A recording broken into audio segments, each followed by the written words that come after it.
caso, primero hablaremos qué es lo que va a evaluar este hemograma. Principalmente va a evaluar lo que son los parámetros tanto cuantitativos como cualitativos de lo que son los glóbulos rojos, y además nos va a proporcionar información importante sobre los hematíes o los glóbulos rojos respecto al número, al tamaño y también al contenido de lo que es la hemoglobina, lo cual veremos a continuación. Primero vamos a tener los hematíes, o también conocidos como glóbulos rojos, los cuales van a tener un valor normal en los varones de 4.5 a 6.5 por 10 a la 12, mientras que en las mujeres de un 3.8 a un 5.8 por 10 a la 12. En cuanto a la hemoglobina, como sabemos, los glóbulos rojos van a contener dentro de ellas lo que es la hemoglobina, y esta en los varones su valor normal va a ser de 14 a 18 gramos por decilitro, mientras que en las mujeres va a ser de 12 a 16 gramos por decilitro. Para tener en cuenta, es importante saber que cuando los valores de nuestra hemoglobina van a estar aumentados junto a lo que es el número de hematíes, podemos llegar a pensar en lo que es una poliglobulia, ya que va a haber tanto un aumento en el número de lo que son los glóbulos rojos como también en la concentración de lo que es la hemoglobina dentro de nuestros glóbulos. Luego, tenemos que tener en cuenta que en caso de las anemias no siempre va a ser dependiente de lo que es el número de los hematíes, ya que si hay un número que no está variando en cuanto a los hematíes, pero si hay una disminución en la hemoglobina, es que podemos pensar también en que existe lo que es una anemia, perdón. Antes de que continúes, las anemias no solo es por pérdida, ¿no es cierto? Porque cuando hablamos de pérdida sería qué cosa, que baje el número de glóbulos rojos. Así es pérdida, ¿no? Pero también puede ser por deficiencia. Entonces las anemias pueden ser, o sea, la cantidad de, una cosa es la cantidad de glóbulos rojos que tenemos, y otra cosa es como si sirven o no sirven. Entonces nunca solo pensemos en la cantidad y pérdidas, esto es igual a anemia, no es así. ¿Ya? Sigue. Bueno, ahora tenemos el hematocrito, que en este caso va a ser la proporción de los glóbulos rojos con relación a lo que es la parte de la fracción plasmática, o va a ser la cantidad de glóbulos rojos en el total de toda nuestra sangre. Es que acá lo que pasa es de que primero, ¿qué cosas hacen ustedes? El hemograma es una de las cosas, o el hematocrito es una de las cosas que se pide a cada día, ¿no? Eso. ¿Qué le pasa ahí? Yo tomo mi frasquito, ¿no? Saco sangre, ¿y qué le hago al frasquito? Lo centrifugo. Y de la centrífuga, ¿qué es lo que va a salir? Lo que está en ese tubo. Lo que va a salir abajo, elementos formes, no todos, son el único, ¿no? Y arriba, ese líquido, ¿no? Que se denomina plasma. Muy bien, ahora sí. Bueno, y en cuanto a los valores normales, en los varones es de 47%, mientras que en las mujeres es de 42%. Y algo a tener en cuenta. ¿Pero es de qué parte? ¿Doctora? ¿De qué parte estás hablando? Entonces estamos hablando de la parte de los elementos, lo que es el glóbulo rojo. O sea, el hematocrito no se refiere a lo que es el plasma, solo se refiere a lo que es el glóbulo rojo, y ahí va en porcentaje, porque se supone que todo este tubo mide 100%, ¿no? Y entonces, si yo quiero solo ver hematocrito, tengo que ¿cuánto de porcentaje hay ahí? Por ejemplo, 47%, ¿no? Del 100% que trae ese tubo. ¿Ya sigue? Bueno, también tenemos que tener en cuenta que el valor va a depender principalmente de la cantidad de los glóbulos rojos, pero a su vez también puede depender tanto de la forma o como del tamaño, lo cual explicaremos más adelante. También tenemos que saber que el hematocrito va a servir para poder detectar también lo que son poliglobulias o anemias. Sin embargo, lo principal es que va a ayudarnos a monitorizar a nuestro paciente, ya que puede haber variaciones en lo que es en la cantidad de glóbulos rojos, y por tanto nos va a ayudar a ver si esta puede ser aguda o crónica o también a ver si ha habido una mejoría dentro de lo que es el paciente. Cuando este hematocrito va a estar aumentado, puede haber lo que es una tanta proteinuria verdadera o también secundaria a un hemoconcentrado. En caso de lo que es la secundaria hemoconcentrado, esto se refiere a que normalmente tenemos acá nuestra fracción plasmática y acá nuestros glóbulos rojos o nuestro hematocrito. En este caso, cuando va a haber secundaria hemoconcentración, es que esta cantidad de fracción plasmática va a disminuir. Entonces, lo que es la parte de nuestros glóbulos rojos van a simular que va a haber un aumento. Entonces, va a haber como un supuesto incremento del número de glóbulos rojos, cuando no es así, solo ha habido una disminución de esta fracción plasmática y por tanto va a aumentar lo que es nuestro hematocrito. Por ejemplo, eso se da, por ejemplo, en hemorragias. En hemorragias, si ustedes sacan, digamos, un paciente ahorita tiene una hemorragia, ustedes le sacan ahorita, en este momento, sangre, te va a salir que está hemo concentrado. Porque en la hemorragia se está perdiendo no solo glóbulos rojos, sino volumen, ¿no? En cambio, pasa 6 horas y comienza una redistribución. Y en la redistribución te da realmente cuántos glóbulos rojos existen en relación al volumen que se está teniendo del paciente. Entonces va a variar, ¿no? Por eso es que no es confiable la primera toma, sino tienes que esperar 6 horas después para que realmente sea válido tu valor. ¿Sigue? Y luego cuando este está disminuido lo tenemos en anemia, si en el caso de hemodilución, que es lo contrario a la hemoconcentración, ya que en este caso va a aumentar lo que es la fracción plasmática, entonces va a simular que hay una disminución de lo que son los glóbulos rojos, cuando en verdad están en su cantidad normal. Entonces esto va a hacer que disminuya lo que es el hematocrito. Bueno, ahora tenemos lo que ¿Y ustedes saben dónde encontramos hemodilución? Fisiológicamente, ¿en quién encuentro hemodilución? En el embarazo. Sí. Bueno, ahora hablaremos del volumen corpuscular medio, el cual tenemos una fórmula, la cual es el valor del hematocrito por 10 sobre el número de lo que son los hematíes. Normalmente los valores son de 83 a 97 femtolitros y esto nos va a ayudar tanto para ver lo que es el tamaño de lo que son nuestros hematíes, también como para llegar a clasificar los diferentes tipos de anemias. En este caso vamos a tener, cuando es mayor a 97, vamos a tener lo que son las macrocíticas, cuando está dentro del rango, las normocíticas, y cuando este es menor, vamos a tener las microcíticas. Como se puede ver en la imagen, estas microcíticas, normocíticas y macrocíticas. En macrocíticas tenemos, por ejemplo, en el caso de lo que es el déficit de B12 o el folato o el hipotiroidismo. En normocítica, las hemorragias y las anemias por enfermedad crónica, ya que en este no va a haber lo que es un cambio en el tamaño de lo que son los glóbulos rojos, mientras que en la microcítica tenemos, por ejemplo, la ferropenia, la talasemia, que la ferropenia, por ejemplo, va a disminuir lo que es la cantidad de hierro, entonces nuestra hemoglobina va a también llegar a no estar hecha de la manera adecuada, ya que lleva hierro, y por tanto nuestro glóbulo rojo va a disminuir su tamaño. Luego vamos a tener lo que es la hemoglobina corpuscular media, la cual vamos a hallarla por medio de la fórmula de hemoglobina sobre el número de lo que son los eritrocitos. Nuestro valor normal va a oscilar entre lo que es 27 a 31 y en este caso, biogramos, perdón.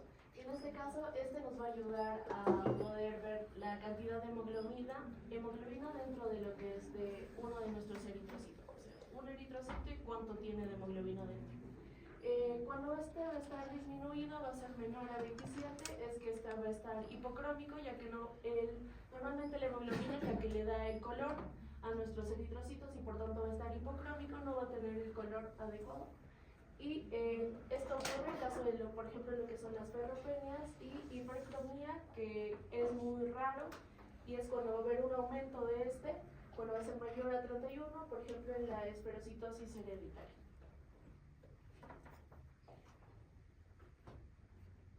Bueno, ahora tenemos la concentración en hemoglobina corpuscular media, que la llamamos poniendo lo que es la hemoglobina por 100 sobre lo que es el hematocrito, y este va a oscilar entre un número de 32 a 36 gramos sobre decilitro, y nos va a ayudar también a clasificar los diferentes tipos de anemia.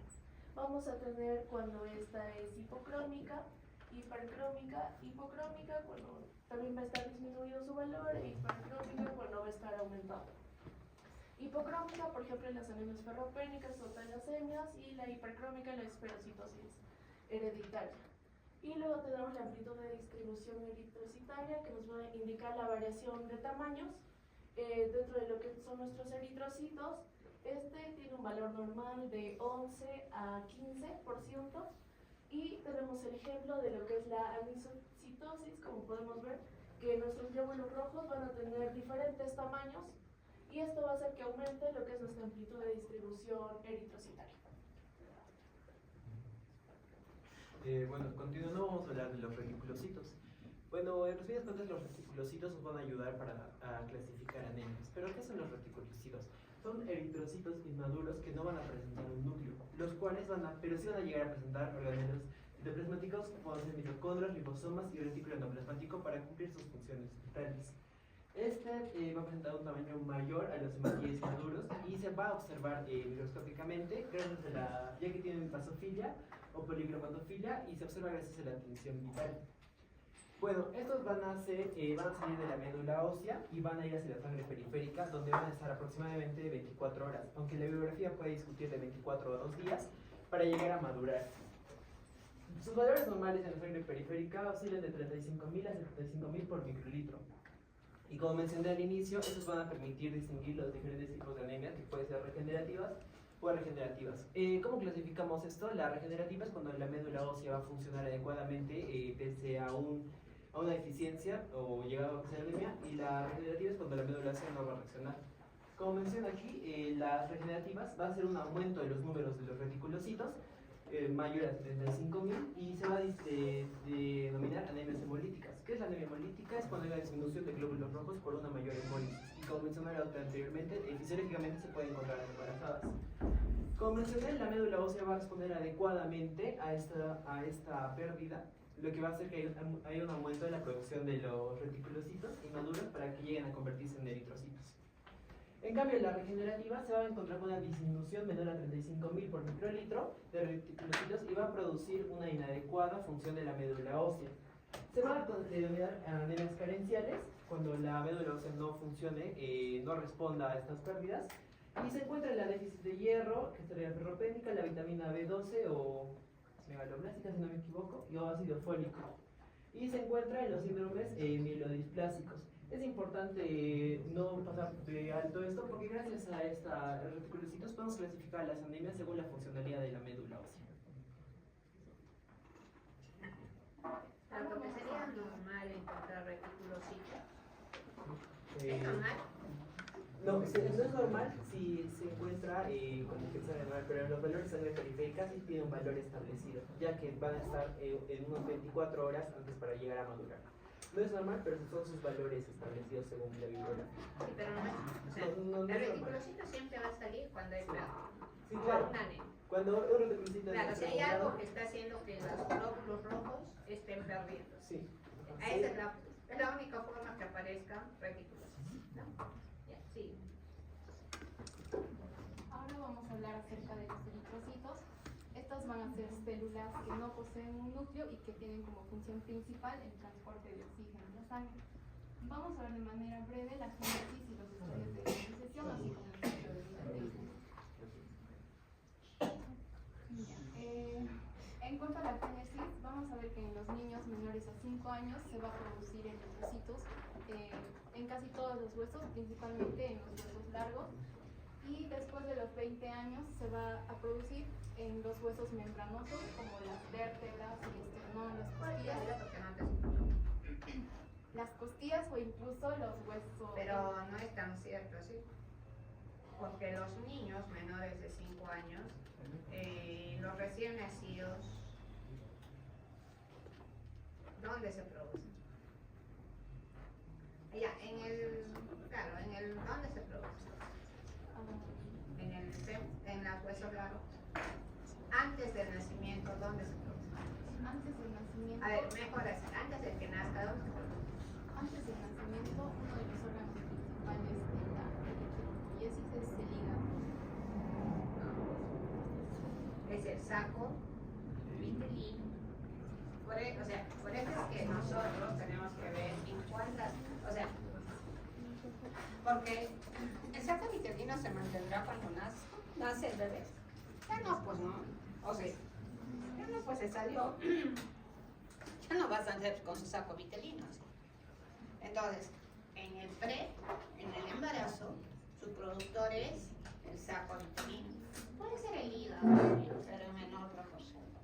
En los niños, ¿solo es el hueso?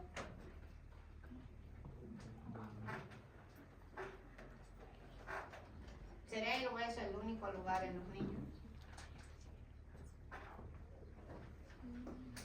¿Cómo es?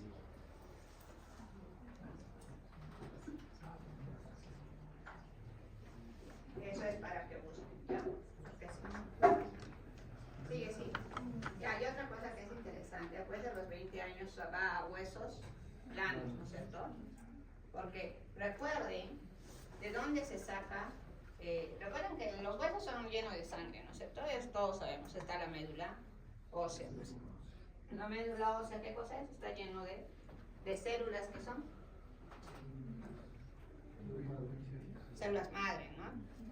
Ahorita no me recuerdo el nombre exacto, pero son células madre. Y cuando cuando quiero hacer trasplante de médula, ¿de dónde voy a sacar? Justamente de ahí, ¿no? Que generalmente sacan del hígado, ¿no es cierto? Para hacer trasplante de médula ósea. Porque se supone que son células madre que tienen la capacidad no solo de producir eritrocitos, sino de ¿qué más? ¿Qué más pueden producir?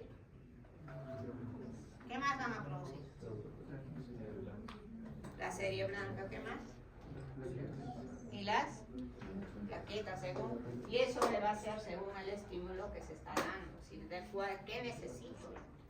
Por eso es que se saca, porque pónganle leucemia. En la leucemia no solo se mueren las células blancas, se mueren células rojas, se mueren plaquetas, todo. Entonces yo no voy a sacar para célula blanca, roja, blanca, sino saco para células madre con capacidad de producir estas 3 líneas celulares. ¿Ya? Por eso es importante, digamos, nuestros huesos blancos, ¿no? Es el que nos compensa en caso, no solo en anemia, sino cada cuánto tiempo, ¿cuánto vive un eritrocito? Ah, ya, bueno. Entonces, nuestros eritrocitos no es que vivan internamente, ¿no? Están en constante cambio. ¿Y quién es el que se estimula? Aparte, bueno, es toda una historia, ¿no? Que tu compañera ahí lo tiene listo para que nos explique sobre la vida de los glóbulos rojos. Sí. En cuanto a los estadios de diferenciación, vamos a ver que todo va a iniciar con la célula que se denomina unidad formadora de colonias de eritrocitos, los cuales van a formar a los proeritroblastos y estos se van a multiplicar y van a formar a los eritroblastos basófilos. Estos se denominan así porque se colorean con colorantes básicos. Luego de esto vienen los eritroblastos policromatófilos, en los cuales vamos a encontrar la hemoglobina. Y después de en los siguientes estadios, la hemoglobina va a alcanzar una concentración de hasta el 34%. Asimismo, en estos estadios que ya están después, el núcleo y así como ciertos organelos van a empezar a degradarse. Y en cuanto a los reticulocitos, como ya lo mencionó, bueno, según el libro de fisiología Guyton, menciona que es el que realiza la diapéresis, es decir, pasa de la médula hacia los vasos sanguíneos y después de 1 o 2 días pierde este material eosinófilo y finalmente se convierte en un eritrocito maduro. Entonces de la médula ósea no sale eritrocito maduro, ¿no es cierto?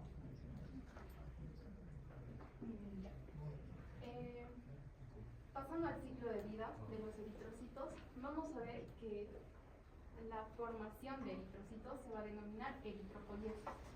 Y esta va a ser estimulada por una hormona que se denomina la eritropoietina. Esta hormona va a ser liberada por los riñones, principalmente por los riñones, y en una menor cantidad por el hígado. Y esta eritropoietina, al estimular la eritropoiesis en los huesos, como ya habíamos mencionado, y después los reticulocitos pasan al torrente sanguíneo, en el cual luego de 1 a 2 días se convierten en eritrocitos, y estos van a circular por el torrente sanguíneo o tienen un tiempo de vida de 120 días. Después de estos 120 días van a pasar por el vaso, en el cual se va a dar la hemocateresis, que es la destrucción de estos glóbulos rojos, y a partir de ello, ya que el glóbulo rojo contiene hemoglobina, esta se va a degradar y va a haber ciertos elementos, como por ejemplo el hierro, el cual se va a reciclar para una próxima eritropoiesis. Ahora pasamos a la morfología de los eritrocitos. En esta vamos a ver que estos van a ser discos bicóncavos debido a la ausencia del núcleo, y en cuanto a sus medidas va a tener un diámetro de 7.8 micrómetros y un espesor de 2.5 micrómetros en los bordes, y en el centro va a ser de 1 micrómetro o menos. Cuando haya cambios en la forma se va a denominar oikilocitosis, y si hay cambios en el tamaño, anisocitosis. Toda la morfología de los eritrocitos principalmente las vamos a ver a través del frotis sanguíneo periférico, en el cual ponemos una gota sobre un portaobjetos y lo extendemos como un con ello vamos a ver que un eritrocito se va a ver de esta manera cuando es normal. Pasando a la normalidad en el tamaño, este también se puede ver en el hemograma a través del volumen corpuscular medio, y vamos a ver que no existen microcitos o macrocitos. Cuando hay microcitos, el diámetro va a ser menor a 7 micrómetros, y el hemograma, el volumen corpuscular medio, va a estar de menos de 80 micrómetros. Generalmente este se va a asociar a una hipotonía. Ambos casos ocurren por alteraciones en la hemoglobina. En el microcito va a haber una disminución de hemoglobina, por lo cual la célula no crece tanto, por lo tanto es más pequeña, y como hay menor cantidad de hemoglobina, va a tener una hipoglobina. En cuanto al macrocito, este va a tener un diámetro mayor a 8.5 micrómetros, con un volumen corpuscular medio mayor a 100 hectolitros. Y en este caso, por ejemplo, en las anemias megaloblásticas, como se da la deficiencia de vitamina B12 o B9, va a haber un desarrollo lento del núcleo, a diferencia del citoplasma, que se desarrolla más rápido, por lo cual va a haber una mayor concentración de la hemoglobina en el citoplasma, y al momento en el que se degrada el núcleo, la célula ha crecido bastante, por lo tanto tenemos un macrocito.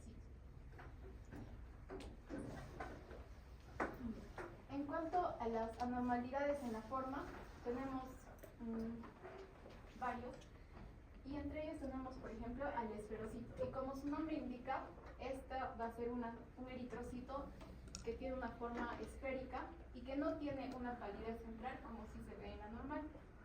En este caso, esto lo podemos ver, por ejemplo, en la anemia hemolítica autoinmune. O bueno, de manera general, en el esferocito vamos a ver una alteración en la estructura del citoesqueleto o la membrana del eritrocito. Por ejemplo, en la anemia hemolítica autoinmune, en el cual se menciona que se unen anticuerpos en la membrana, y estos anticuerpos van a ser fagocitados en el vaso, por lo cual se van a fagocitar fragmentos de la membrana, haciendo que este pierda su estructura y se vuelva más esférica. Y lo mismo, algo similar ocurre con en la esferocitosis hereditaria, en el cual hay alteraciones en las proteínas de la membrana o del citoesqueleto que van a generar una fragmentación gradual y se van a convertir en esferocitos. Luego tenemos a los eritrocitos, que como su nombre también lo indica, son de forma elíptica o forma ovalada. Estos también van a tener una alteración en su citoesqueleto, por ejemplo en la ferropenia, debido al menor contenido intraeritrocitario, la membrana se deforma y se vuelve más ovalada. En cuanto al drepanocito, este va a tener una forma de media luna y estos van a ser mucho más rígidos que los eritrocitos normales. Podemos verlos, por ejemplo, en la anemia falciforme, en el cual va a haber una mutación que va a hacer... Pero se estaban durmiendo, chicos. Ahora sí, siguen. En la anemia falciforme va a haber una mutación que va a producir hemoglobina S y esta, cuando haya un descenso del oxígeno, va a formar fibras duras que van a deformar al brazo, haciendo que tome esta forma. ¿En quiénes puedes encontrar eso? Hay una población que tiene tendencia a tener esta falla genética. ¿Cuál es? La población negra. ¿Y en dónde pueden estar ahí presentes, ¿no? Pero ¿en qué parte, a qué altura se manifiesta? Porque no en todo momento se manifiesta. A ver, es que esto de la anemia falciforme es como en nuestro caso, es una adaptación. Porque en este grupo poblacional abunda lo que es la enfermedad de Chagas, por ejemplo. Entonces, ya sabemos que esta enfermedad ataca directamente a los hematíos. Una forma de defenderse para este tipo de enfermedades es precisamente que sus eritrocitos sean de esta forma, sean drepanocitos, lo cual produzca anemias de las falciformes, drepanocitosis. Pero porque estas pacientes, por ejemplo, en la costa no tienen drama.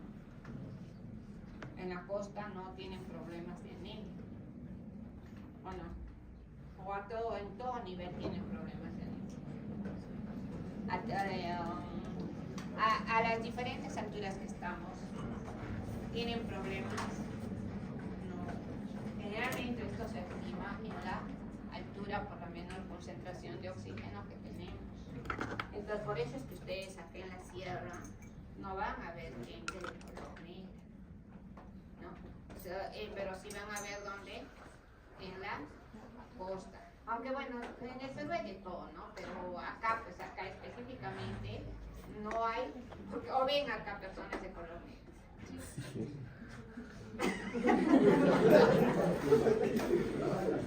Todas están mirando, ya saben.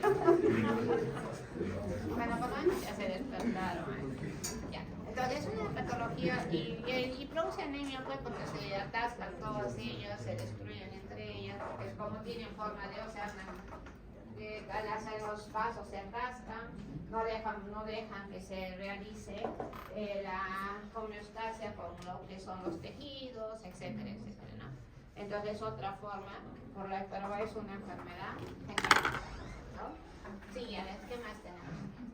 También tenemos a los esquistocitos, los cuales, como dice, son hematíes fragmentados. Y esta fragmentación de los hematíes se va a dar principalmente en vasos sanguíneos que tengan algún tipo de daño. ¿Y cómo yo puedo encontrar todos estos eritrocitos? ¿Con qué examen?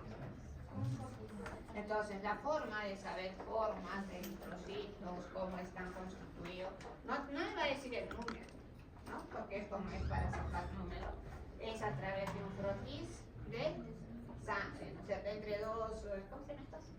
Ortofetos, ustedes ya saben, esto es lo que lo van a hacer, supongo, en práctica, ¿no? Entonces, todo esto se puede ver en el microscopio, ¿no? Entonces ahí nos puede dar diagnóstico de qué es lo que estamos escondiendo. ¿Qué sigue? El acantocito. Ya. El acantocito ya también va a ser células o eritrocitos que tengan espículas, pero que en este caso, a diferencia de los equinocitos, van a ser espículas irregulares y los equinocitos van a ser espículas regulares uniformes. En caso de los anaerocitos se va a dar debido a una alteración en los lípidos de la membrana, en el cual va a haber una mayor concentración, lo cual va a provocar una mayor concentración de colesterol que va a generar justamente estos espículas. En cuanto a los equinocitos, como ya mencioné, las espículas pues, también no son uniformes. Y en este caso, un ejemplo es la insuficiencia renal, en el que se menciona que hay una concentración de sustancias nitrogenadas como la urea que van a alterar las proteínas de la membrana, generando estas espículas, pero de manera uniforme. Luego tenemos a los dianocitos o codocitos, que como se ve en la imagen, tienen una forma de blanco. En este caso, se va a dar debido a que hay una superficie de la membrana plasmática que es mayor al contenido intraeritrocitario, por lo cual la membrana se pliega y genera esa imagen. Y eso se puede ver, por ejemplo, en la talasemia, que como hay menor cantidad de hemoglobina, hay menor cantidad o contenido intraeritrocitario. Luego tenemos a los estomatocitos, que son glóbulos rojos que tienen una palidez en el centro que tiene una forma de gota. Esto se puede dar por dos motivos. Uno, porque hay alteración en las proteínas de la membrana, como son en la estomatocitosis hereditaria o el alcoholismo, pero también se puede dar por un desequilibrio osmótico a nivel intra y extraeritrocitario, haciendo que se hinchen ligeramente y generen esta forma. Finalmente, las inclusiones eritrocitarias, vamos a ver, por ejemplo, el punteado basófilo. En este vamos a ver agregados de ARN, es decir, que hay acumulaciones de ARN que se pueden notar como estos puntitos, y esto se puede dar, por ejemplo, debido a una intoxicación por plomo o algún fármaco en el cual se inhiben las enzimas que degradan por completo el ARN. Cuando sale el eritrocito ya a la sangre, aún se puede ver el punteado basófilo. Luego tenemos a los cuerpos de Cohen-Jolly, en los cuales vamos a encontrar ya también restos nucleares. Y estos pueden ser causados por una post-esplenectomía, en el cual, como sabemos, el vaso va a seleccionar qué eritrocitos están bien y a los que no están bien los va a destruir. Por lo tanto, como ya no hay vaso, entonces ya no se pueden destruir y estos los vamos a ver en la sangre. También tenemos los parásitos intracelulares, como por ejemplo la malaria, que tiene diferentes agentes etiológicos y uno de ellos es el Plasmodium falciparum. Y en este justamente vamos a ver dentro de los glóbulos rojos esa forma característica que son los anillos. Y por último, los cuerpos de Higgs, que son hemoglobinas precipitadas, en el cual la hemoglobina es desnaturalizada debido a un estrés oxidativo que puede ser causado, por ejemplo, por fármacos, y un ejemplo es la anemia hemolítica por fármacos. Bueno, ahora tenemos lo que es la poligloburia, o también llamada policitemia. ¿Esta qué va a hacer? Va a ser el aumento de la masa eritrocitaria total, o también del hematocrito, el número de hematíes o la hemoglobina por encima de los valores. Poliglobulia has encontrado que es igual a policitemia. Sí, doctora, aunque eso me pareció al inicio, pero después me pareció que poligloburia, la policitemia es un tipo de poligloburia. O sea, ¿Están de acuerdo? ¿Están de acuerdo? Poliglobulia se define exactamente para glóbulos rojos, ¿no es cierto? Eso no hay duda. Y policitemia para las tres series. Por eso es que no es igual. Una cosa es poliglobulia y otra cosa es policitemia. No son sinónimos, por si acaso. ¿Ya? Sigue. entonces, como ya Vamos a hablar exactamente ahorita de quién, de la poliglobulia, ¿ya? Sigue. Como ya lo mencionaba, van a ser valores mayores a los valores normales. En el caso de la masa eritrocitaria, los valores normales van a ser de 26 a 32 mililitros por kilogramo en varones y en mujeres a 21 a 28 mililitros por kilogramo en mujeres. Entonces tiene que ser un valor mayor a estos números. En el caso del hematocrito, los valores normales en varones van hasta 52. Sin embargo, recién se considera más del 54% de lo que es el hematocrito y en mujeres más del 50%, y así sucesivamente de acuerdo a los valores que yo he puesto. En varones, en el número de eritrocitos mayor de 6 millones eritrocitos por microlitro de sangre, y en mujeres más de 5.5 millones de células por microlitro de sangre. En el caso de la hemoglobina, en los varones tiene que ser más de 18,5 gramos por decilitro y en las mujeres más de 16,5 gramos por decilitro. Ahora, en este punto tenemos que tomar en cuenta lo que es la eritropoiesis, ya que es un importante punto para lo que es la fisiopatología de la poliglobulia. Como ya lo mencionó Lili, vamos a tener la célula madre pluripotencial, que se va a distinguir en dos estirpes, tanto células madres linfoides que van a producir los linfocitos y la célula madre mieloide, que va a producir diferentes estirpes, pero nos vamos a concentrar en la UFC, que es la unidad formadora de colonias de eritrocitos. Este es un cuadro ya un poco más simplificado a lo que mencionó Lili. Sin embargo, lo que vamos a tomar importancia es los factores que van a afectar para inducir la eritropoiesis. Para que la unidad formadora de colonias de eritrocitos pasen a lo que son eritroblastos, es necesario que haya un ambiente medular de maduración nuclear que contiene tanto interleucinas como la eritropoietina u otros factores. En este punto vamos a tomar más importancia lo que es la eritropoietina o abreviada EPO.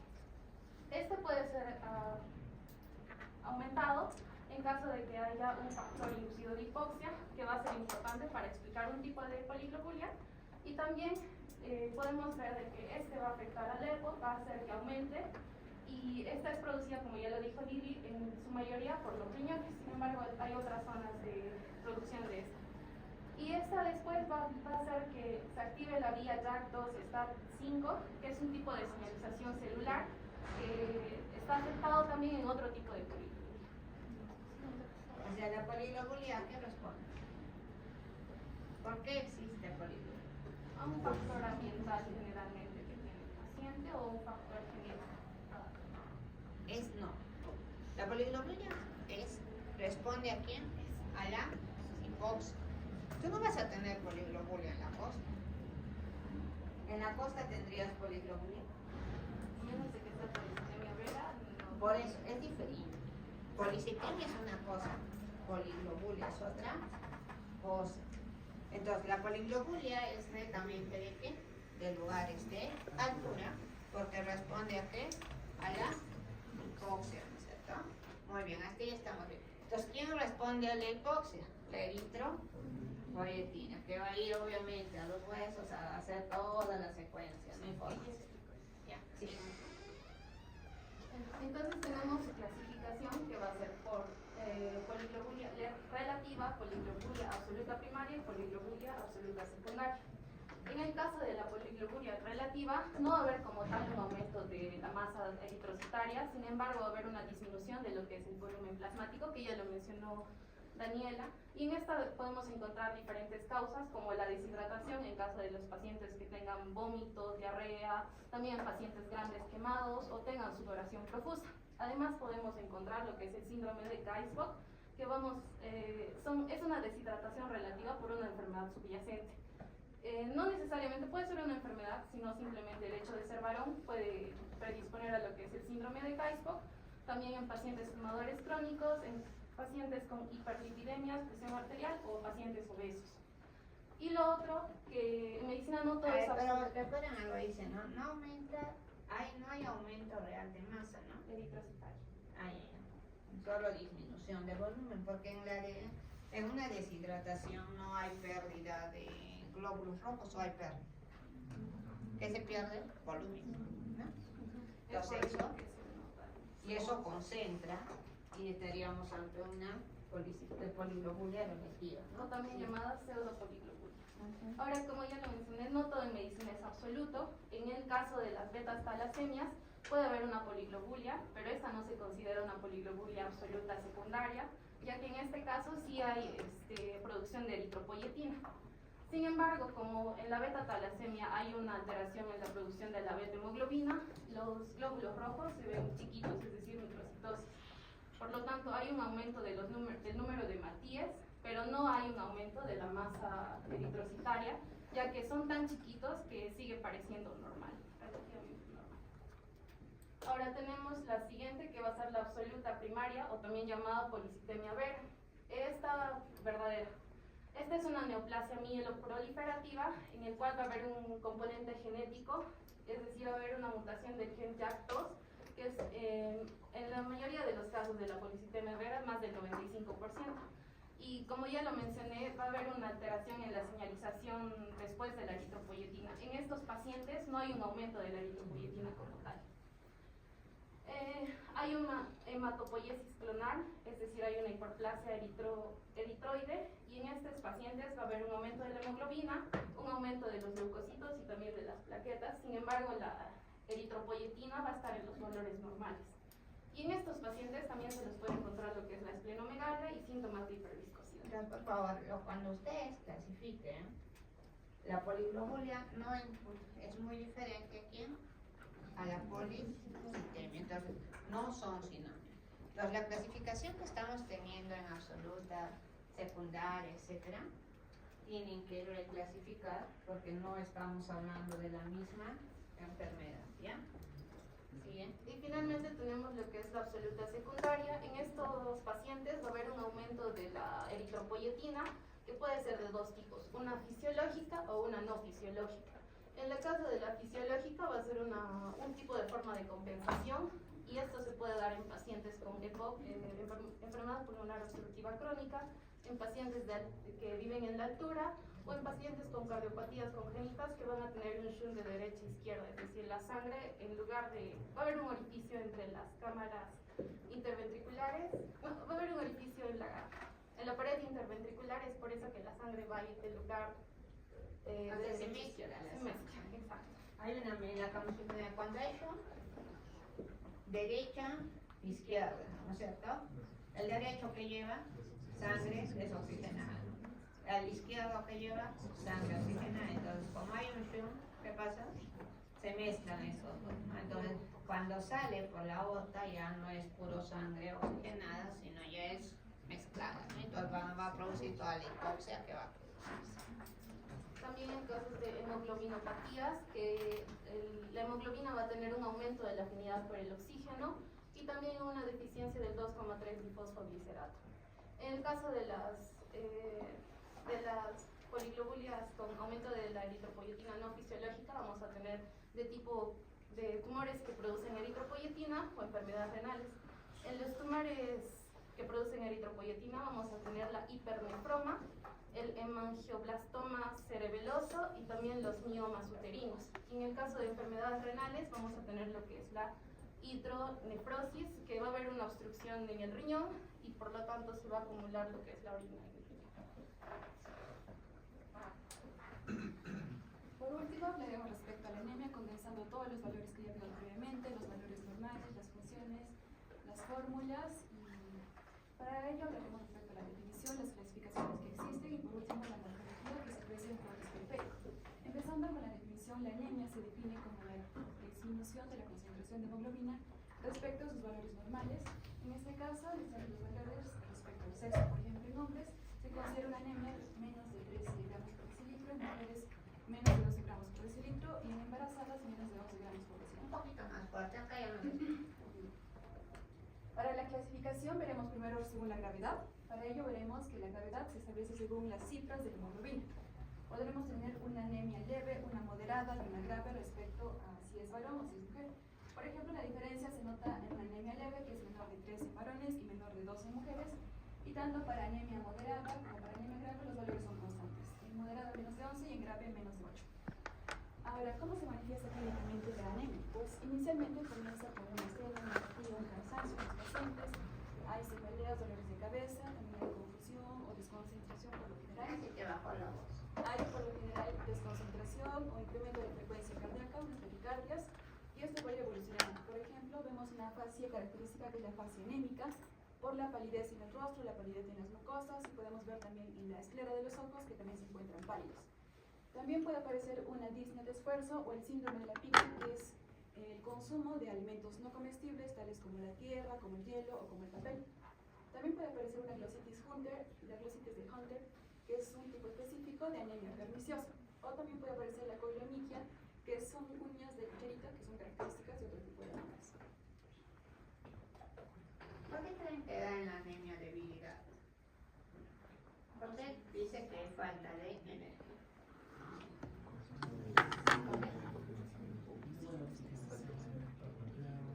¿Por qué la falta de oxígeno? Es que no sale para producir energía. Entonces hay menos potencia, menos fuentes. Claro, por eso lo hidro, ¿quién es el que más consume oxígeno en nuestro cuerpo? El cerebro. Por eso es que uno se siente cansado, sin ganas. Justamente porque no tenemos energía por falta de oxígeno.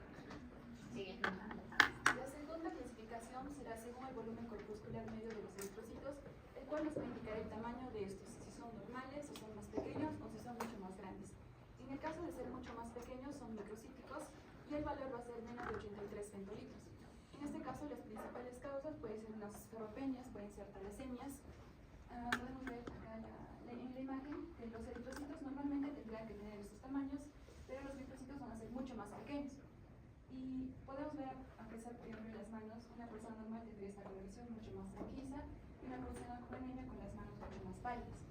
Ahora, en el caso de ser una anemia de tipo normocítica, se encuentra en valores de 83 a 97 femtolitros, que es una de las anemias más frecuentes.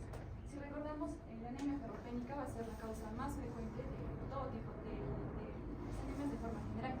Pero si hablamos de las anemias normocíticas, específicamente por enfermedades crónicas, va a ser una de las anemias más frecuentes para pacientes hospitalizados. Así también podemos ver otras causas como la hemorragia aguda, como nos decía la doctora, que pueden variar los valores, por eso se les toma a las 6 horas una nueva muestra para ver cómo está variando. También puede aparecer la insuficiencia renal, ya que hay una disminución de la eritropoyetina, por lo tanto no puede estimular a la médula ósea para que realice su producción normal. Y también puede aparecer una anemia plástica, que se explicará un poco más adelante. Y tercero tenemos los macrocitos, que van a ser con un valor de mayor a 97 femtolitros, y las principales causas, una de estas es la deficiencia de la vitamina B12 y los folatos. Este va a ser característico de las anemias megaloblásticas. ¿Y cuáles son estas? Se caracterizan de presentar glóbulos rojos que son muy grandes pero van a estar poco desarrollados. Así también presentan hepatopatías o las mielodisplasias. La tercera clasificación será según la concentración de la hemoglobina corpuscular media. Esta que nos va a indicar la concentración de la hemoglobina en el glóbulo rojo. Quiere decir que si está normalmente pigmentada, si está poco pigmentada o si está muy pigmentada. En el caso de ser hipocrómica va a tener un valor menos de 32 gramos por decilitro, quiere decir que los glóbulos rojos van a estar mucho más pálidos, poco coloreados. Y las causas usualmente son las ferropenias, que hablé previamente, o las talasemias, que va a ser una malformación de los glóbulos rojos, como se ve en esta imagen. El segundo tipo van a ser las normocrómicas. En este caso va a variar de un valor de 32 a 36 gramos por decilitro y la coloración va a ser normal.